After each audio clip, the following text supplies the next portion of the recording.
November 24th. I'm Rim. I'm Scott. Over Skype, and this is Geeknights. Tonight we talk about ping and latency and high ping bastards and all that jazz. Let's do this. Man, it feels like it's been forever since we did a Tuesday show, because, like, It has been forever since we did a Tuesday show. Because I've been playing Left 4 Dead 2 a whole bunch, and I don't think I've really talked about it on the show.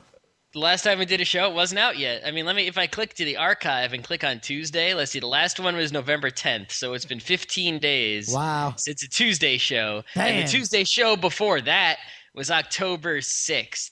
So it was like a month between Tuesday shows, Well, in between the Castle Crashers show and the D&D Online show. Lately it's been practically impossible to do a show, so we'll see how many we get out before the new year. But we'll get out as many as we can. But I'll probably squirt out more poops than shows. These Skyping days are definitely coming close to an end, though, so don't worry about that, punk kids. Yeah, well, we'll see how that goes. I think we'll see how that goes. It's Thanksgiving, so I'm going to be all full, not going to be ready to do any podcasting. When I said, I'm talking like next year, the Skyping's going to end. I'm talking like January. You're liking a Skype to end? Yeah, I like it to Skype it to end. You're liking a juice, huh? I mean, for a while, when we were going to do the Skype thing, I was like, you know what? I could make Scott sound a lot better. I could do some post-grad as happen. I haven't even changed the filters.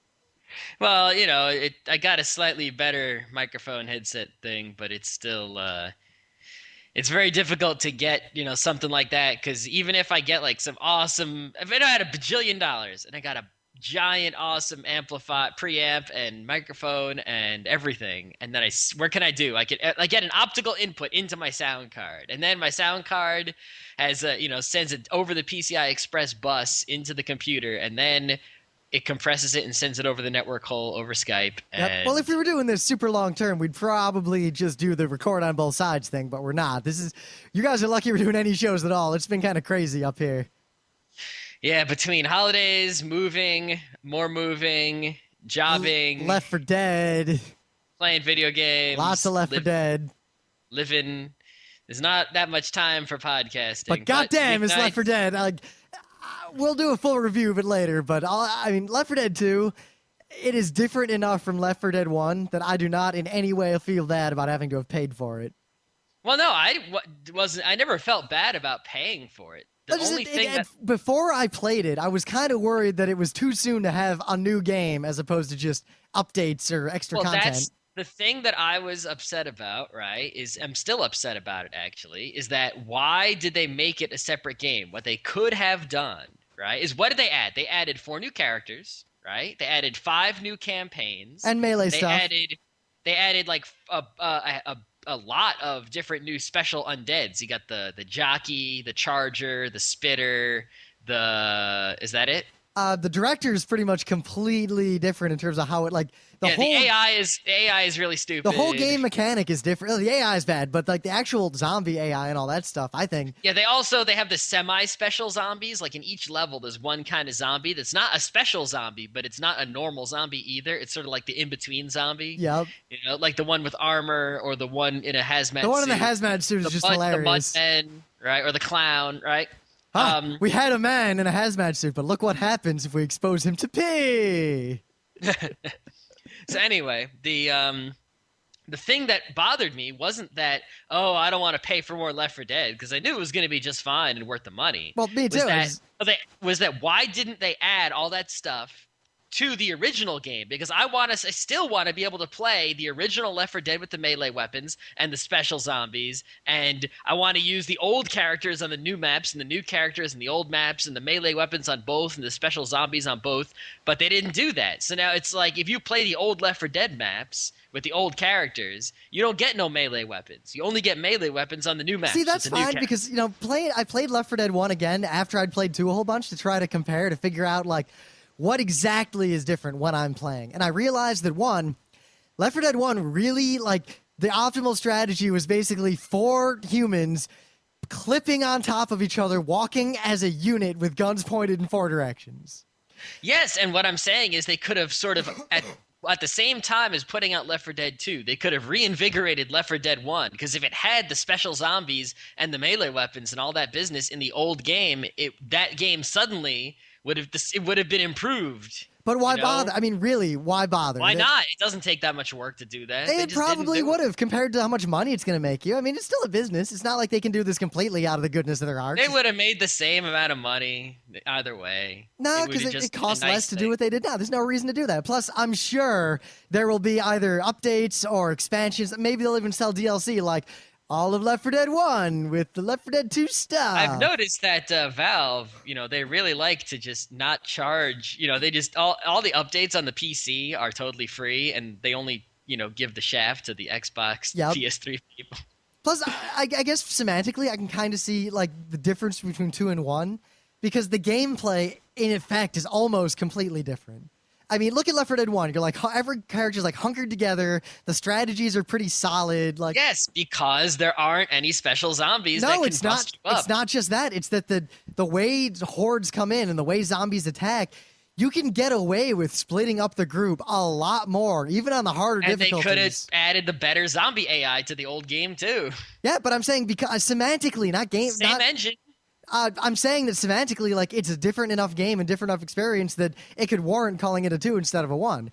Now, whether or not they should have put that stuff back into Left 4 Dead 1, there's absolutely no economic reason to do so. It doesn't matter. They should have done it. Why? Just because. Then it would be so much more playing action going on. No, I think people, because the thing is, no one cares. Everyone's just playing Left 4 Dead 2 because it's great. Hardly anyone's playing Left 4 Dead 1 anymore, except the people who can't afford 2. Yeah, but people would play Left 4 Dead 2 even more if they could, If they took if they added all of the Left 4 Dead 1 stuff into 2, I could see that. No. But there's no reason to have, like, if you had Left 4 Dead 1, they add stuff to it. No, what I mean is not like that. What it should have just been is, call it Left 4 Dead 2, call it whatever you want, but you only have one game in your Steam list, and you double click on it, and it has all the campaigns, all the zombies, all the characters, all the maps, all the everything in one game. That's what I want. Yeah, but it probably would have cost more to do that, so why bother? I mean, how much more difficult is it to make a separate game on the exact same engine than to just take those new maps you'd never think about this from the Fractal perspective. It would cost more than $0, and they would not make more than $0 more money. I don't think it makes a... Who would have bought NS2 because of that? Who would have bought it that didn't already buy it because of that? There were some people boycotting, so those people would have bought. I don't think those people would have bought it anyway. They were only boycotting because Left 4 Dead 2 came out too soon, and they were poor. They were boycotting for exactly what I'm telling you. No. They wanted an expansion and not a sequel. That's just because they didn't want to pay for a full game, pretty much. No, I would have paid the same price if it was an expansion. But you bought it. You bought Left 4 Dead 2, so you're not a factor. I would have bought it no matter what. It's still great, but Scott, the disappointment. You're gonna buy it no matter what. Not because of price or timing. You're gonna buy it no matter what. I highly, highly doubt that there was any at all, no economic incentive whatsoever for them to have done what you wanted them to do. Whatever. I disagree. I just think it'd be a stupid business move. The point is that you said originally, right, that the reason that people were upset is because of timing or pricing, and that is not why people are upset. People are upset because it was a separate thing and not an addition. No, that could have been addition. It would have been practically no effort to make it an addition. It's the exact same engine. I think one, you underestimate the effort, and two, I mean, look at the old maps. Like the new AI wouldn't have worked well with the old maps. They would have had to restructure everything. I highly doubt it would have been a problem. All right, but they didn't do it, and there was no reason to, so they didn't. That's it. Plus, I mean, most of the people I see complaining online were complaining about the fact that why are they making a whole new game so soon? Because they didn't want to pay for a whole new game. They didn't really dwell on any minutia, but on that. I have a feeling they're going to come out with Left 4 Dead 3 about a year from now. Yeah, because they proved that this is an economically viable model. Hopefully, they will make Left 4 Dead 3 add on to Left 4 Dead 2. And Definitely not. I would bet you a large sum of money that if they're probably going to follow the trend of every X whatever, just make a new Left 4 Dead game, and they'll keep making them until they don't sell the new ones anymore. So how would you like it, right, if you're playing Counter-Strike Beta 7, and then Counter-Strike Beta 8 came out. And then Beta 7 disappeared because 8 was the new game. I mean, right, and not only that, but all of the maps in Counter-Strike Beta 7 were gone forever, and they were all new maps, every single version, and you can never play the old maps again because they were dead. And they were all new weapons. But and you can. never You just get the go old play weapons them. back You because can they just were play gone. them Only in. the old version. You can just play them in Left 4 Dead 1 if you want to.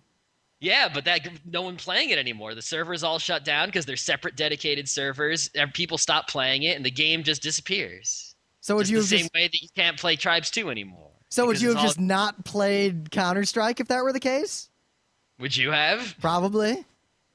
Yeah, so Because I was sick of Dust. I would have been great if every version of the beta they had all new maps. yeah, but you're still pining for Thunder.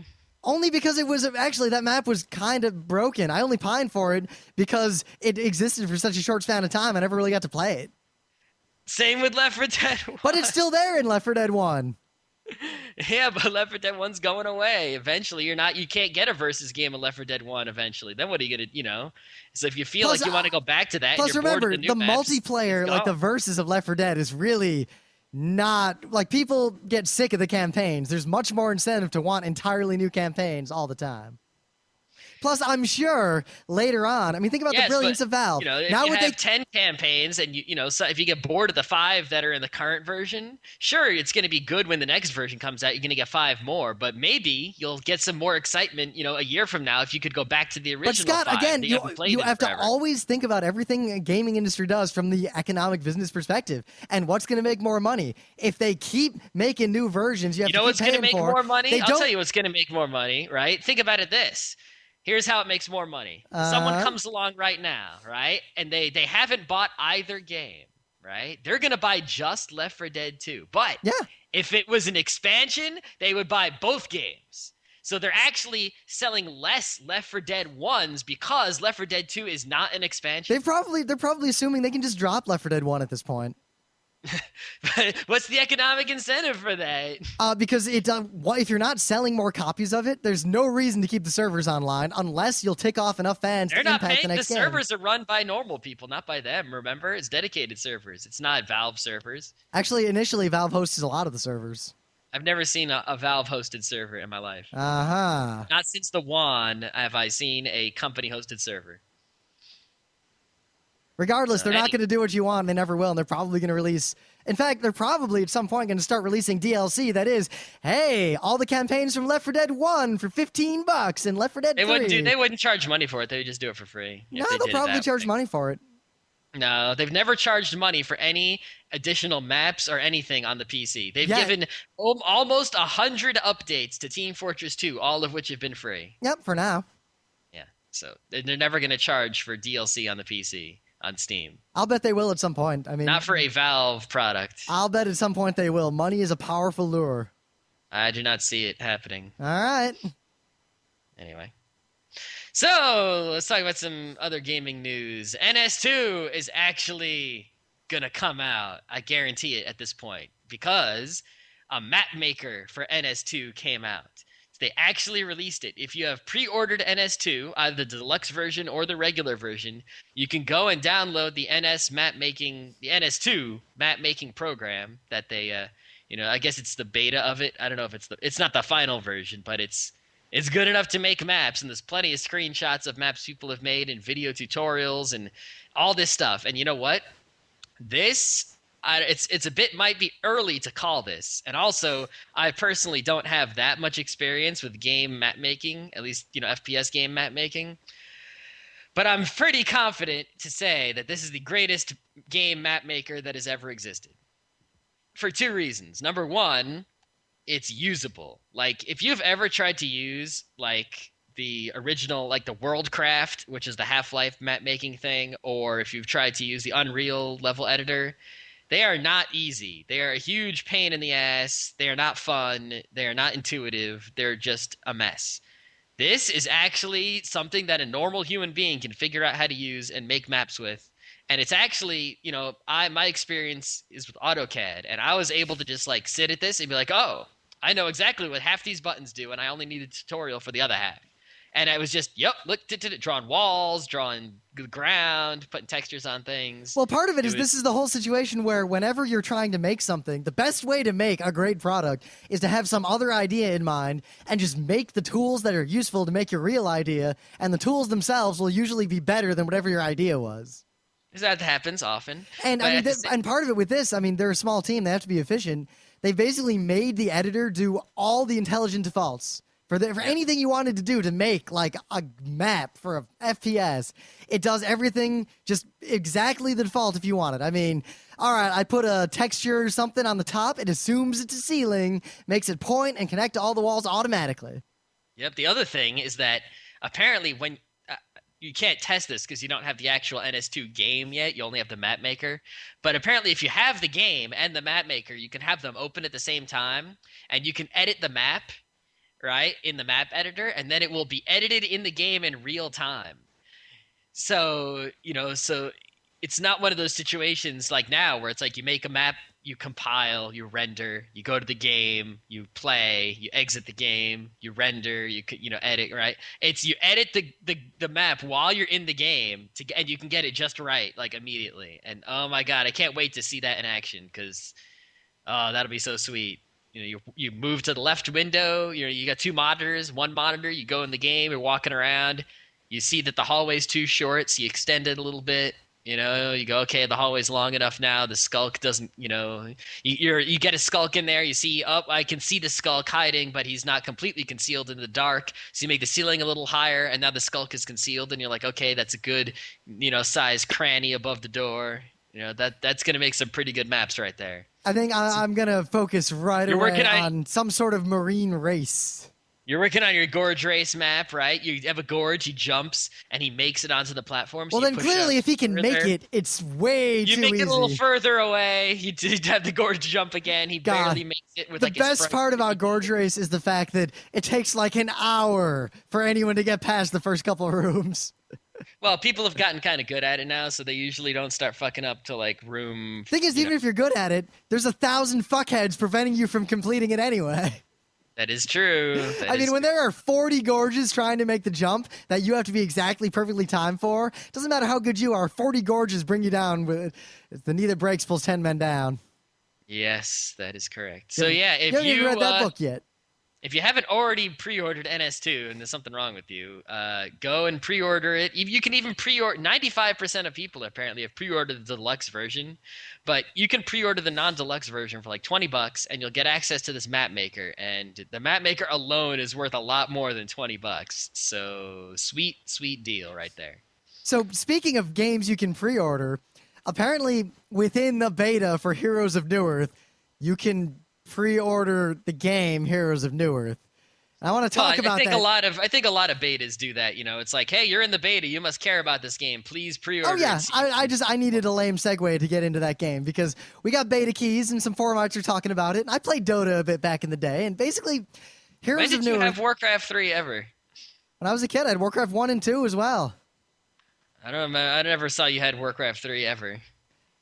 I have a lot of games. Anyway, Dota was this mod, and basically it was kind of like a tower defense, but not really. You control like one dude, and you like run down a couple different areas and fight guys, and it was kind of fun back in the day. And it's one of those games, kind of like how we always pine for like Tribes 2 or Doom 2, or like these certain old like gaming experiences. Like, if only games today were exactly like Weapons Factory back in the day. Well, the people who play Dota have been saying the same thing about Dota that we've been saying about our games. And the shit-talking stopped, and some people, long story short, are making the spiritual successor to Dota called Heroes of Newerth. There's actually a few games that are basically, taking the same model of this. It's a pretty easy model. I mean, it's basically everyone controls some sort of hero. You have kind of World of Warcraft style fighting. It's an RTS where you control one guy, pretty much. It's an RTS control one guy, but it's also at both ends is basically Gauntlet because you've got monster generators on both sides, just constantly sending streams. The first Dota was released in 2003 when we were at RIT. You never played it ever. I played it. When did you play it? I tried it. I didn't like it. I don't believe you've ever played the original Defense of the Ancients ever. Have you ever played it? I saw my brother play it. Because he was big on the Warcraft 3, but I never played it. So I was never good at Warcraft 3 or 2 or 1 or StarCraft. I was good. Well, I was never good at Warcraft. I'm not even talking good on the, like, among good players. I'm talking, like, I would get trounced by pretty much anyone.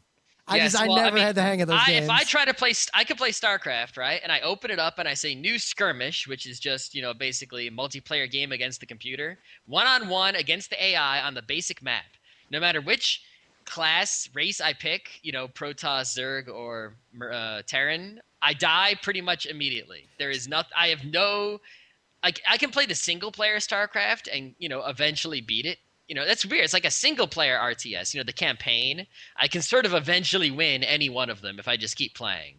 But the actual multiplayer thing where two guys start blank, and you just go, I just die. I can't do anything. The game the the RTS like that I was the best at was actually Command and Conquer and Red Alert. I was slightly better at Command and Conquer, but not by much. But even then, the only Warcraft 1, I was okay. my only strategy was basically most of the people I played against were the kind of people who would like try to build this whole base.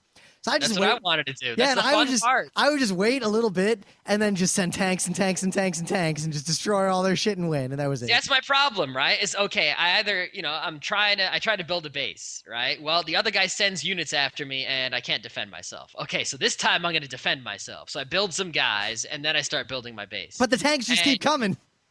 They just keep coming, and I'm like, how is he building so quickly? It's like so I'm like, okay, I'm gonna build as quickly as I possibly can, and I try just one resource collector. I'll try 2 resource collectors. I'll try 3. I'll try every. 3 is a bad idea. 1 tank factory, 2 tank factories, 1 barracks, 2 barracks, 3 barracks. I'll try every possible combination to get quicker building of units, and none of them are anywhere even half as fast as the other guy. See, now the thing is, as fast as the AI. The AI is faster than me, and I'm like, what the hell? I would say that maybe you're not clicking fast enough. It's done. I would say that maybe you're not clicking fast enough. Like maybe you didn't memorize like exactly the timing of everything. But I point out in Advance Wars, which is turn-based, you have the same problem. You'll be like, yeah, I got my 2 tanks, let's roll. And I've already got like mega tanks on every city on the map. And I'm like, what took you so long? In StarCraft, you can queue up the units. You can be like, build 3 of these and 1 of those. And when that's done, immediately start building this. And I'll queue it all up. And it's still not fast. And I'm like, what the I have no clue. What is, and I even watched like some Korean guys, videos on YouTube. No clue what's going on. It's completely right. But I don't want to like really get into Heroes of Newerth because it's a beta, and I played it a whole bunch. I'm still playing it every now and then. But regardless of the game, which is basically, to sum it up, I feel like they got all the wrong things right. It's like they're trying to be so true to the to Dota that they're like bringing all these old bad game mechanics forward. It's like they've forgotten what made games like that fun. It'd be like if I was making a new FPS like Team Fortress 2 styling, and I wanted to base it on like Mega TF, and what I took from Mega TF was like bad graphics and broken controls. And I was like, that's what made it a good game. Yeah, I think that people in general, they just don't, when they're making games that are sequels or homages or anything. Like if someone made an XCOM now, they wouldn't put less things in it than the original XCOM had. They would always add more. It's like, oh, we got to add, more different weapons. We got to add more different units. Or they boil it down. They're like, what if we just make it an FPS? Yeah, right. Well, I mean, look at 2 examples. ActRaiser. ActRaiser 1, there was the pretty crappy side-scroller. It wasn't that bad compared to other side-scrollers. And the fun but kind of mindless town part. But everyone kind of liked the town part. And people were like, wow, ActRaiser was really popular. Let's make a sequel. Oh, but we got to get rid of something. Yeah, get rid of that town part. No one liked that. We wanted a game that was only the town part. We didn't want the side-scrolling part at all. Oh my god, imagine versus ActRaiser with versus platforming too. Oh man, I want that. Both? Yeah, okay. just versus ActRaiser, straight up. But it's like when you make a modern, remake of a game, like if you're going to make a Mule today, right?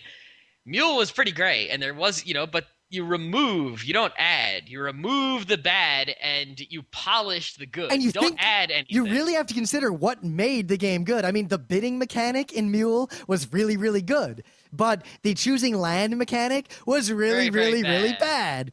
And it's not even like we can say, oh, well, like the kids or the amateurs or like the anime situation where when the fans who grew up consuming the media are the ones making the media, they like lose perspective.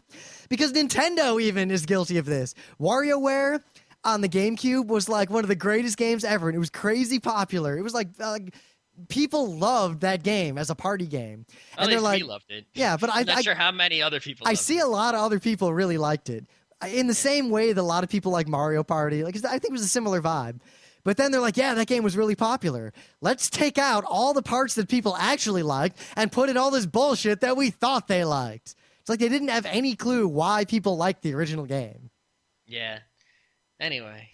Yeah, but So- all that aside, I mean, Dota HON, you either like it or don't. It's that kind of game. But any of those kinds of games. I have to warn everyone out there, regardless of any factor in the game itself, a game is shaped by and shapes the community of people who play it. And every game has a different community. I mean, you look at Counter-Strike kids with their faggotry, and you look at NS it's people. shit-cockery. Yeah.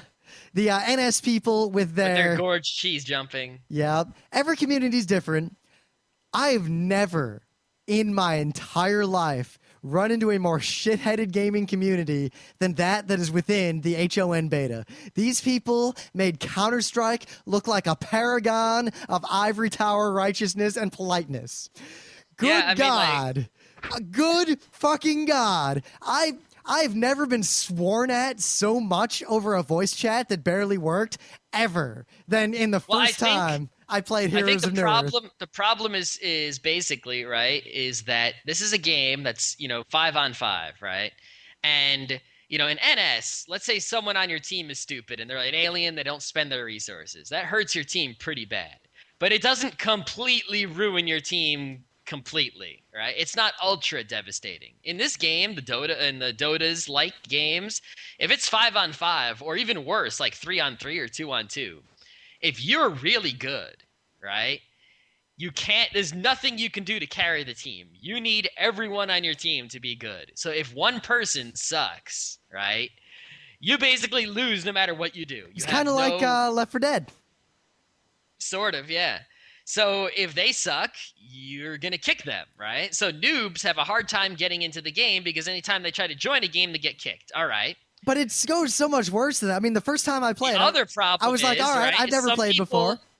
So I joined a noob only. It was like first timers, noob only, 4-on-4. Mm-hmm. So I join it. The game starts. I get sworn at and kicked within 30 seconds. Because I walked around a little bit and someone was like, oh my God, he's not buying something, something, something. And then they swore at me and then they kicked me. Yep. Also, all right, I played a bunch of games against people I knew who were also noobs, right? So I actually won a lot of games, And then I tried to go find some noob games against internet people, and I got kicked out of a game that I was too noobish for. And then I found a server that was like noobs only, but they had a number. There's like this score you have that like rates how good you are. And my score was kind of high because I had won a bunch of games against people, even though they were against noobs, right? So my score was like 1,500 something. And they were like, everyone, the title of the server or like the game was like 1,400, or less. So anyone who had a score higher than 1,400, they automatically kicked them before they even started the game. And I was like, I joined it at 1,500, but I'm like, dude, I'm a total noob. Do not kick me, And they totally kicked. Yeah, they kicked. So I was a noob, but because they put so much value in this little ranking number that you have, that's the whole problem. The community, they're so focused on these stats and like the win-loss ratios that people are just. The shitcockery knows no bounds. YouTube comments are more civil. I mean, Blood Bowl also has like a score, right? But the score in Blood Bowl is not a how good you are score. It's like a how many points in your Warhammer army score. It's like I've got, super awesome players on my team. So you don't want to play against me if your team isn't leveled up yet. That's what that score is. So that makes sense. And people can just start a new army whenever they want in Blood Bowl or a new team. So you could just, if you want to play with people who have, no leveled up guys, you just make a new team every time you play, and you'll always have a basic football team with no levels or skills, special crap or anything like that. And some people do that. They're like, hey, 1,000-point army, teams only, and that's all they do. But other people level up their teams, and they're like 3,000-point teams, So whatever. But it doesn't. The community in that game is almost enough to make it, unless you play with friends, like straight up friends, it is impossible to play. Don't even try. All right. Well, it's a closed beta, so there are other games in that you can get Warcraft 3 and then get the original Dota. I think there's also a mod like this for the Dawn of War games. I'm not sure. Man, I should find my Warcraft 3 and play it again. That you don't have, yeah. And then there's actually I should go all the way back and just straight up play Command and Conquer. Want to play some versus Command and Conquer with DOSBox? I get we could, but I have no skills at it. I was thinking maybe we should buy, the what's it called? The new Red Alert? Yeah, like the new Red Alert game, but I played the demo of it and it was a fast clicking, maybe we should, if Scott, we're going to play something. You got to master turn-based strategy games before we move into the RTSs with you. I mean, maybe we should just play like, StarCraft, just plain old StarCraft, and I could just somehow figure it the fuck out. I pretty much just throw Zerglings, and if you can overcome my strategy, which is throw Zerglings as fast as I can, I got nothing. That's all I do. Even... It's the same thing in what was that game where you throw the bases from the bases, and then they're all connected by chains. We play that. Moon-based Commander. That game's actually really good because it's a lot like Scorched Earth, but in the problem with that game was all I would do was there's those little creeper mines. I would basically just send them constantly because a lot of people couldn't deal with them because they couldn't aim their little shots. So anyone who wasn't actually good at the game, that would beat. That was my only strategy. If you could defeat that, you could just march over and destroy my base. There's nothing I could do about it. I couldn't hit anything. Yeah, there's basically another game that's in the same genre, but it's one of those games where it's free, but if you pay money, you just get better you get better heroes for paying real money. So I don't think that's one you want to play. Nah, probably not. I forget what it's called though. So whatever. If you want to play a game like this, I feel like Heroes of Newerth is the best, but that's like saying that World of Warcraft is the best MMO. It is 100% true. Yep. Okay.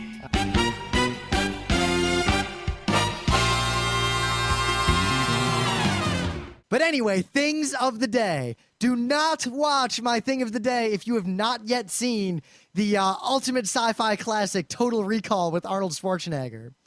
It is a great movie. Instead, you should get your ass to Mars. Get your ass to Mars. Start the reactor. Oh my God, that movie. This is one of those videos of every blank from blank. It's every death in Total Recall, including those goldfish. Oh wow! It is so great. I like this movie, but it totally reeks of early '90s action movie gunfights. A lot of people die. A lot more than I remembered dying. Yeah, I mean, the movie is it's actually separate from the action parts. It's you seem to remember all the sort of highbrow sci-fi stuff that goes on in it because it's probably the highest brow Schwarzenegger sci-fi action movie there is. But see, you remember that because that's the part that really hits you emotionally. You forget when he's got the movie basically is just covered in action scenes and bullets flying everywhere. He stabs that dude with that thing near the end, right through the face. Yep. Yeah, and then that guy explodes. It's a good movie. But if you've seen Total Recall, this is every death in Total Recall. The movie is some minutes long. In fact, it's almost 4 minutes long. Yep. So despite, the awesomeness that is the Mouse Guard RPG, and despite the awesomeness that is Burning Wheel, it is still my opinion that the greatest role-playing game book ever created is the 2nd edition Monster Manual. There's something beautiful about that book. Regardless of the game, 2nd edition Dungeons and Dragons, and what you might think about that game. That Monster Manual, just as a work of art and a book on its own, even if you take all the gameplay mechanics out of it, is such an amazing book. Not only does it have a ton of monsters in it, 1 per page, by the way. You'd learn a lesson 3rd edition Monster Manuals and 4th edition Monster Manuals. 1 monster per page, an amazing, really cool piece of fantasy artwork for each monster. Right? Now, not for some of the monsters, all of the monsters. Every single one. I also point out, I just want to point out that a lot of the monsters were kind of risque in this weird way.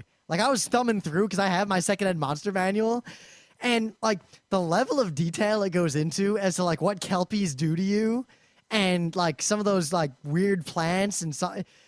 I don't know. There's some weird stuff going on in that book. I gotta look But up some of the people who wrote the just actual the- text. But the sheer number, quantity, the variety of the monsters, and the the non-game related details about Yeah, the like all the monsters. ecology and everything. It's like the most imaginative like bestiary I think to ever exist on the entire history of fictional bestiary to ever exist. And so it's such a great book. I don't know why I don't have a copy of it. I probably should get one. I But have Daddy 2 copies. Day two copy. I think I do have 2 actually, because I have like one that was busted because it was Do you worn have out. one that's in good condition? I have one that's in slightly less bad condition. Maybe but I'll try to find like a really good condition one. I also have the old binder with all the inserts. I'm in sort of a I don't like the binder. I like the book. Plus the binder has too many monsters. Yeah, I realized all my secondhand D&D books will not fit in a single book box. No. Many book boxes, stupid skills and powers and all that bullshit. So some guy named Dan Meth, at least that's his name on Vimeo, and he made a music video. He made a song and an accompanying music video called Monster Manual, which is it's a send up for this amazing book. And the song, honestly, I'm not a big fan of the song. It's not the greatest song, musically speaking. But it's fun, and it talks about the Monster Manual, and they have cute artwork in the video, and the lyrics are pretty good too, because he talks about how the monster can see in both It's the pretty good. astral It's and fun. ethereal planes, and how the beholder lives mostly underground and such. I put it on the same level as that Super Mario RPG video we used way back in the day. I don't remember that one. You don't remember that one? Here in the forest, it's very scary. All you do is... Okay, yeah, that one. All right. Yeah, I feel like it's on the same level of quality. Let's see how much the Monster Manual is on Gonna find one on the Amazons or the eBays. I'm coming up with all the 3rd and 4th edition ones. Ah. I gotta do some better searching. So while Scott's doing that, the Meta Minute. Geeknights is on super bonus double secret probation hiatus for a while. So we're doing shows whenever we feel like it. And Scott's coming in over Skype. And the studio over here is a mess as I'm slowly packing up the house to give it up. And probably by January sometime, Geeknights is going to be back to normal schedule, normal audio quality, normal everything. And actually, I think the show is going to improve in quality quite a bit because I'm going to get an extra 2 hours of sleep every night. Oh, this guy has a used like new copy on Amazon for $16. That might be worth it.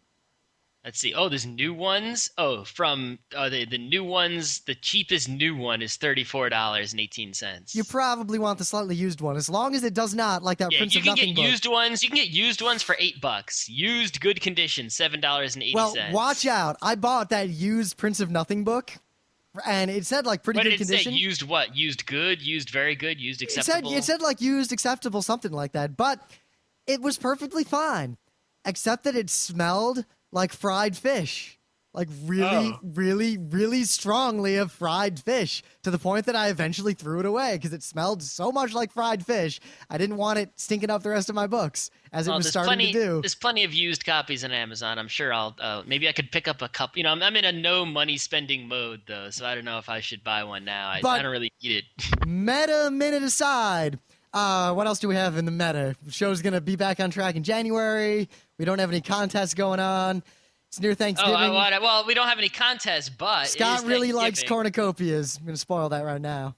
Cornucopias are totally awesome. And it was a couple years ago that I said, hey, everybody, make some geeky cornucopias for Thanksgiving. And I know it's the day before Thanksgiving. And in fact, this will probably go – if you're probably not downloading this late at night unless you're a super fan. So you're probably getting this on Thanksgiving or afterwards. But regardless, if you make a geeky cornucopia, that would be totally awesome. Send a picture, a video. You could just make a picture instead of actually making an actual cornucopia also, just Photoshop something. And it would be totally awesome. Nobody has even come close to the quality of the Boo cornucopia, which was the best. But yeah. Yep. Cornucopias are totally sweet. I like them. Send me one. I'll be happy. Once again, we are in charge of panels for Kineticon. There's going to be a lot more gaming content at Kineticon next summer, and panel submissions are open for Kineticon. So send us your panel ideas. And the current book club selection is The Hitchhiker's Guide to the Galaxy by Douglas Adams. Just the first book. That's it. I'm surprised you paused that long. And did you say Douglas on purpose? Douglas. I don't think anyone gets that. I think that's too old. There has to be. I think that some of the listeners get Douglas. All right, kids. If you get that, email us. I'm curious.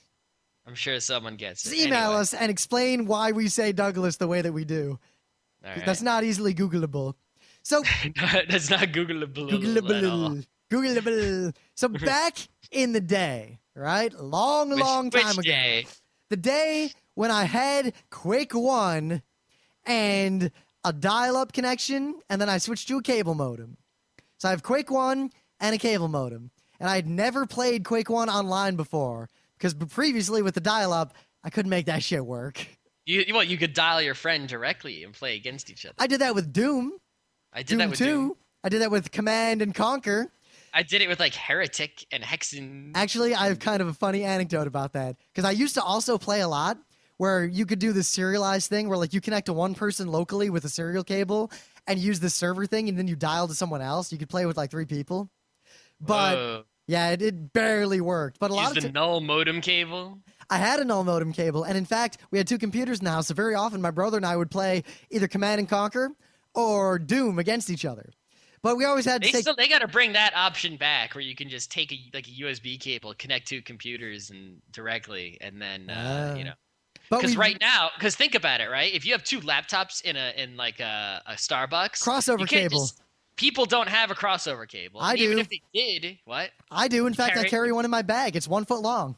Everywhere with you? Yeah, because it's 1 foot long. It's come in handy more than once. All right, so even if you had the crossover cable and you connect the 2 laptops to the network cards, it's not trivial. It doesn't just automatically go doo-doo and just work. You have to do network. Wait, Scott. You think a null modem just fucking worked?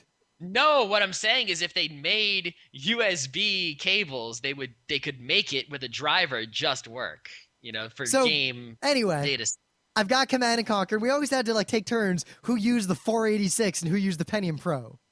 So my brother was on the Pentium Pro, or the 486, and I'm on the Pentium Pro. We're playing Command and Conquer.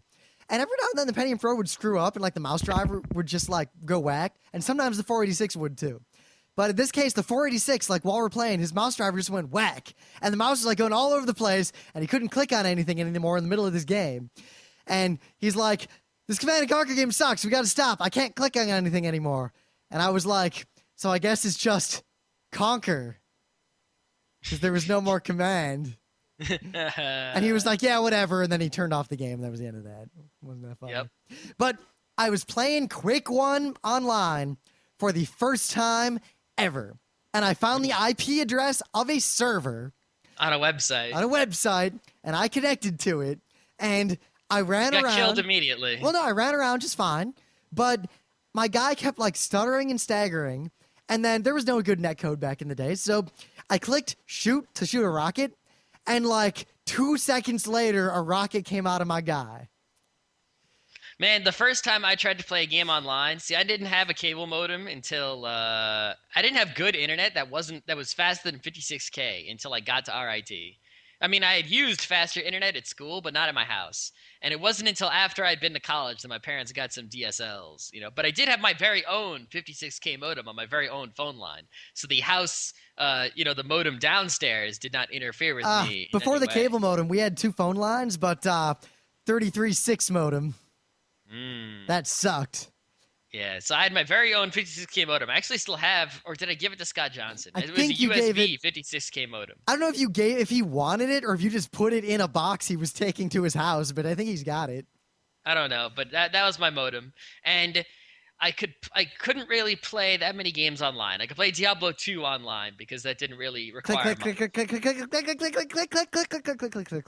much.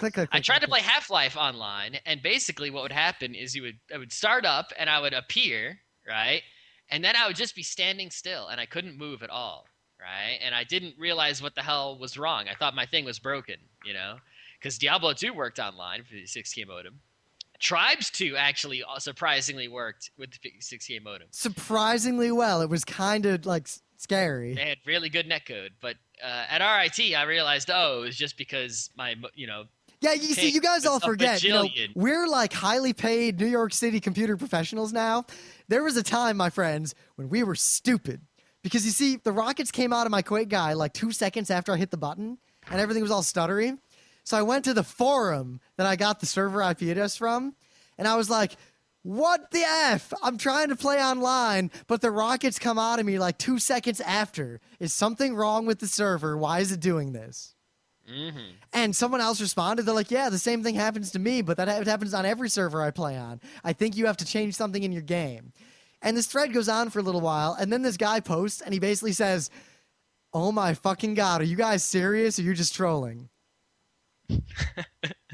And a long story short, I learned about the word ping, and then I used Alta Vista, and I learned about latency, and I learned about hops, and I learned about IPs, and I learned that ping sucked. And I decided that I would never, ever in my life accept a ping greater than 100. Yeah, I mean, basically, Of course, for back those of you who then, don't- ping greater than 1, you had fucking problems with Quake 1. That netcode was useless. yeah, but I mean, for those of you who are not familiar with the technical details, right, and many people are not, is that when it comes to internet speed, right, there are actually two different factors you have to worry about. There is bandwidth and latency, right? Bandwidth is how fast, how much data can you get in a unit of time. So if you have a bandwidth of 5 megabits per second, you can download 10 megabits of data in 2 seconds, right? It's simple math. Latency is the time it takes for a packet to go all the way from your computer to the destination and for the response to come all the way back, right? So let's say I want to download 10 megabits from RIM, right? I send him a message, like it goes all the way across the internet to his computer and says, "Give Scott the 10 megabit file." Then he sends over the 10 megabit file. And as soon as from the time the 10 megabit file, the beginning of it touches my computer, it'll come in really fast because I have lots of bandwidth, I hope that most people are rolling their eyes at this. I really hope. I hope. But that message, the amount of time it might take to get to RIM and for the file, for the front of the file to get all the way back to me, could actually be a really long time. So it actually won't start downloading for like a second, maybe. Now, here's an interesting thing. I realize now, by the time I went to RIT, I already had a pretty wide knowledge of computing and like network stuff. Mm-hmm. And almost all of that came from trying to play games. I mean, I learned about IPs and subnet masking. I learned pretty much everything I know about computers from trying to make games work on old DOS PCs. Yep. And even in Windows, like IP addresses and networking and connecting to servers and like latency and hops and packet loss and yep, the desire to play a game motivates the PC gamer to learn about how computers work, and I think that I'm gonna say motivated because you really don't have to know a lot of that stuff anymore. That's what I'm saying is that now with console gaming and PC gaming that quote just works, there is a lot less things to motivate kids, who are gamers to learn how computers work. I'm not saying it's a bad thing. I do not want to go back to those days. Those days sucked. But as a kid, think about it. I was just a kid. I wanted to play Quake. But after about a week of learning all this stuff to try to figure out why my rockets came out 2 seconds after I fired, I was like doing trace routes to count how many hops it was to servers, and I decided to only play on servers that were less than 3 hops from my house. And like I compiled this list of like good servers and I posted them on local forums and got like communities together. I learned so much networking. It was crazy. And it mattered a lot more back then. Like nowadays, like I can play NS with like a ping between 70 and about 200 with no serious issue. Back then, like the ping just killed you. Like you couldn't even play.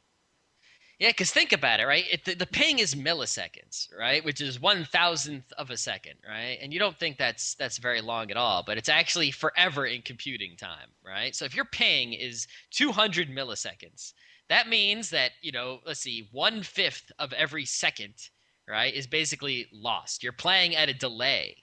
So you see someone else move, they're actually like way behind where you thought, or ahead of where you thought they were. They're not where you see them because Now, there's a delay. and it on gets the even whole. worse. I mean, And if it's a slow paced game like like chess, that doesn't mean anything. It just means their move will show up, not noticeably later. But if it's a real time game, like if it's a shooting game, it's a fast game, really fast. So a slight delay makes a big, big difference. And I mean, old games didn't handle it very gracefully. I mean, think about how complicated it would be to handle it gracefully. 10 different people on a server. They all have different ping times. Do you just make the server like, where does the computer show me where you are if my ping is 180 and your ping is 400? Because you're reacting to things later than I'm reacting to the same events. Yeah, if I shoot into the middle of nowhere, on my screen, I shot into the middle of nowhere, but maybe by the time that bullet information gets to the server, someone else is standing there now. So does it kill them, or because on my screen no one was there, does it not kill them? Nowadays, how games does it are very good at being predictive and just kind of handling that well. I mean, back in the day, like in Quake 1 and Quake 2 and all those games, and even RTSs, it was weird how sometimes people would be mad at the high ping bastards. Oh, you high ping bastards. You always disappear around corners and you're all jaggy because some net code basically gave high pingers kind of an advantage in avoiding getting shot. Well, they would complain about high ping bastards because if you had a 56K modem and someone else had a cable modem, they were playing the game on basically almost no delay from the server. So it was a smooth experience for them. Thus, it was pretty easy for them to actually play effectively. And you were playing a shaky, jaggy game. So a high ping bastard was like, damn you, the game's actually working for you. I can't play for shit. It's all jaggy. Right? But a low ping bastard, you see, if you had the low ping, sometimes it was an advantage. Because even though the game sucked for you, well, you always wanted the low ping. I mean, yeah. Yeah, but some games gave an advantage to a high ping. Right. If you had the high ping, then everything was all shaky and jaggy, and you couldn't, it sucked. But you could pull tricks in some games, like getting around people because they just couldn't shoot you. You were jumping around the screen so much. Yeah, but in like Halo, I know that people like my cable modem now. This is the first cable modem I've had that actually has this. There's a button on it. It's the hold button. It basically turns off the internet when you hold the button down. I don't know who decided to put those buttons on cable modems, but they're there. And apparently there are people who would like put their foot on this button right next to their TV playing Halo on the Xbox, and they would tap the button to sort of lag themselves out a little bit when they were going to die, and it would mean that they wouldn't get hit. It was like this, they could cheat with it, by basically turning off the internet for a second. Awesome. I used to cheat like that at the Realm, because if I was about to die in combat before they fixed that, I would totally just pull my network cable out. Oh, and it logged you out instead of dying? Yeah, because I didn't want to, how much... Even in the middle of a fight? Do you know how much fucking experience you lost if you died? And if you lost an item, well, shit, that's 80 hours of your life gone. Why did you waste 80 hours of your life on that? Because I was stupid. That was back when I played MMOs a lot. Oh, MMO a lot. The first MMO. Well, the first 3D MMO. Nope, the first graphical MMO. It was 3D. Nah, kinda. Kinda. Anyway. All right, yeah, so where were you going with this? Because you're mixing up high ping and low ping quite a bit. I was. Low ping is the guys where the playing is nice, and high ping is the guys where everything is slow and shaky. But I've got this problem. Sometimes you hate the low guys because they're getting good games, and sometimes you hate the high guys because their game is all shaky and it's making it hard to hit them, and they're basically cheating. Well, nowadays not only do I only hate the high guys just because I don't want to deal with them, but I've been spoiled my whole life. I mean, even in the Quake 1 days, once I learned network stuff, I played on Bunny's server, which was 26 ping. 26 about. And that's pretty good for, the Quake 1 era on a cable modem. Mm-mm. And then I got to RIT, where I would have single-digit pings to a lot of those servers on campus. Well, first of all, we were playing at a lot of servers that were on the RIT campus. And second of all, even when we played on servers that weren't on the RIT campus, we had an OC3 connection. Basically, the ping was never above 10. If the ping was above 10, I wouldn't play on that server. Yeah, but it's weird. I got so spoiled by that I actually have a little bit of trouble now playing a game like NS outside of RIT because my ping will be like 50 or 60. And I don't know if it's just psychological, but I can kind of feel it. Like I'll play and I'll keep missing. I'm like, what the fuck's going on? And then I look at the ping, it's like 140 WTF. But there's not enough NS servers. I look and that's like the best pinging server from here. I mean, that's the thing is in Beacon, the pings were actually, when I first got to Beacon with the cable modem, I was sort of like, this isn't good. But actually, Beacon, the internet we have there, the cable vision is pretty good. The pings are not too high. You can play on NS servers like a ping of 30, ping of 40. You can get a good game on over there. It's not RIT, it's not college, but it's good. Here with the Time Warner, I mean, I was having some problems when I tried to play Left 4 Dead 2, and I was like, what the hell is this? But I solved those problems. They were not what I thought they were. But regardless of that, I mean, I have it working now. It's not unplayable like it was when I had the problems. But the pings are still ludicrously high. I mean, I'm surprised that Left 4 Dead 2 is so playable with like a ping of 100-something. It works. Like, I'm not noticing the ping is too high. But it is too high, and I can't really get a lower one without like running the server myself or something like that because I think it's the partly pings are just really bad on this internet connection. To this day, I mean, we were at RIT, and it was just like the infrastructure and the internet is so important to my life. Like the internet is possibly the most important like utility in my life after electricity because I can buy water if I need it. You can't shower in water you buy. You can buy enough. I can put it in a tank, buy bottles of it. All right. But like the internet is just like the kind of life I lead. Without the internet, I'd lead a completely different life. And yet the internet at RIT was so many orders of magnitude more reliable and faster and stronger. I'm sure it's even faster now. Who knows what they've done to it? Oh my God. I just can't even imagine. Maybe they've got 3 OC3s. Daddy. Maybe they got an OC48. Maybe they... Daddy 2 OC3. Well, yeah, RIT 2 OC3. Yeah. Well, we had that one on Internet 2 where half the game servers were too, which was even better. That was like our private internet. It was nothing but pirated software and games. And it automatically routed you over Internet 2 whenever possible. You didn't even have to know about it or do anything, so it just worked. But it's so hard to leave that environment, and this is why I still feel that someday we could be able to make like a geeky apartment complex where like everyone together gets an OC3, and it's basically only nerds live there who care about nerdy things. And somehow we can get an Internet 2 also. If we make it an educational institution of some kind and pay whatever we got to pay. That's fine by me. I'd be willing to give up Internet 2. I just want a ping of 1 like I used to have. I want a ping of -1 like I used to have. Or basically, it was really a ping of 0 because the server was right next to me on a stupid fast network. But it was so fast that the old FPSs didn't know what to do, so they calculated it as -1. Man, I mean, it's such a different world, though. Like my work now, my non-gaming life, my working day job life, right?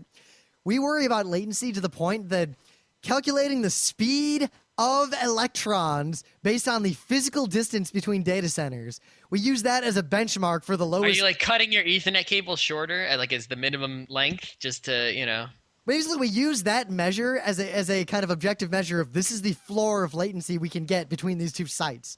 And then we get real close to that latency that we measure based on the speed of electrons. Yeah. I mean, it's actually latency is not just, I don't want to get techie on the game day, but, it's an issue for a lot of things like synchronizing clocks and and the thing is, right, is a lot of people nowadays, they're coming with internet connections like on your phone and, the EVDUs on your laptop, like the little cards and things. And those internet connections on your phone and such, they have a lot of bandwidth, but the latency on those is horrible. Absolutely the worst. If you try to play like Counter-Strike with your cell phone, your ping is going to be like 1,000. So people are acting like the future is going to be all this wireless internet, but really that wireless internet, even if the bandwidth goes way up and we get the coverage and we fix a lot of the problems of the congestion and all that, the pings are still so high that a lot of internet applications are just not going to work with that kind of latency. You can't play games with that kind of latency no matter what the bandwidth is. You can't synchronize clocks with that kind of latency no matter what the Well, actually, you can. Synchronizing clocks, even with high latency, is really easy, so long as the latency is symmetric. Asymmetric That's latency... the thing, is the latency is constantly changing. No, so it doesn't matter like, if it can change as much as it wants. As long as it's symmetric for given sets of routes on average, then it works. See, like the way the phones do it, I think, is they just keep updating you, and like the clock isn't actually synchronizing with a proper NTP. It's just sort of updating the time on it, to the minute. Actually, I've been looking more and more into PTP, the Precision Time Protocol. Oh, very interesting. Anyway, but yeah, gaming wise, it's sort of like we're moving to this future of netbooks with, connecting to the cell phone network, Google Chrome OS, whatever. This is really, really going to hurt gaming. Well, no, I think. it's only going to hurt real-time gaming where reactions matter. I mean, That's true. A lot of gaming does not require that. Civ 4 does not require that. Even a lot of RTSs don't require that because you don't need to. The game reacts slower than you're clicking. All the clicking is the command interface, but the game itself is following those commands on the server. So even if you have high latency, all that means is that you're reacting more slowly, but you don't have to worry so much about like who can see what and when. The server just handles that. And also predictive stuff has really, really made this a lot less of an issue than it used to be. Yeah, but if you look at like, even Wi-Fi, just regular old Wi-Fi adds a significant amount to your ping. And, people are like getting their Xboxes and Wiis, they don't have wired internet near the TV, most people. So they're getting those on the Wi-Fi, and latency not so good, when you do that. I mean, it's playable, but it's not great. And Yep. But the netcode has kind of covered it, but I think we're getting to the point where netcode will not be able to cover it up any further than it already has. I mean, we've gotten to the point where for a lot of games, 100 ping is manageable. I mean, back in the Quake 1 days, 100 ping was unfucking playable. You just might as well not even bother. Yeah. It's also gotten to the point where people are just like, games are just automatically matching you up. They're not even showing you the list of servers or the fact that there is even a ping at all. Which is somewhat annoying to me because, like, I want to see and pick the low ping server. But on the other hand, I think it's, if you just hide it from most people, they're not going to know the difference. Yeah, it's tricky. I mean, I still feel that having, like, the dedicated servers there, and you look at the list of servers, is a better way to foster a long-term community. But at the same time, a lot of the people playing don't want community, and that would just confuse them. Yeah, I think what it needs to be is an option. Like in Left 4 Dead 2, it's not an option. But they should have it there. Just put it in a hidden menu for the cool people. Yeah, but I guess my advice to all you punk kids is learn a little bit about networking. At the very least, learn how to trace route and count how many hops and figure out how to turn on the net graphs in like Half-Life so you can see. I mean, if you're getting choppy gameplay, a lot of people will say or complain like I did back in the day, why is my game so choppy? I got a great video card. Check your ping, check your packet loss, check all that stuff. You might have network issues. Also, if the game is not choppy in single player and it is choppy in multiplayer, it's not your video card. Well, most likely. You might have a weird bug, but... It might be, I guess.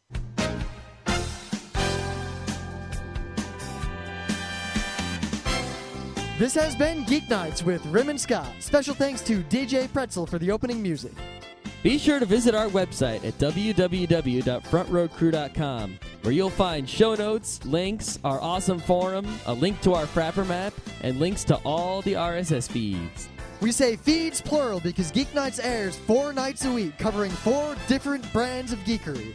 Mondays are science and technology. Tuesdays, we have video games, board games, and RPGs. Wednesdays are anime, manga, comic nights. And Thursdays are the catch-alls for various rants and tomfoolery. You can send us feedback by email to geeknights@frontrowcrew.com. Or you can send audio feedback via audio. Just click the link that says Send Me an Audio on the right side of our website. If you like what you hear, you can catch the last 100 episodes in iTunes or in your favorite podcatcher. For the complete archives, visit the website, which has everything. Geeknights is distributed under a Creative Commons Attribution Non-Commercial Share-alike 2.5 license. This means you can do whatever you want with it as long as you give us credit, don't make money, and share it in kind. Geeknights is recorded live with no studio and no audience. But unlike those other late shows, it's actually recorded at night.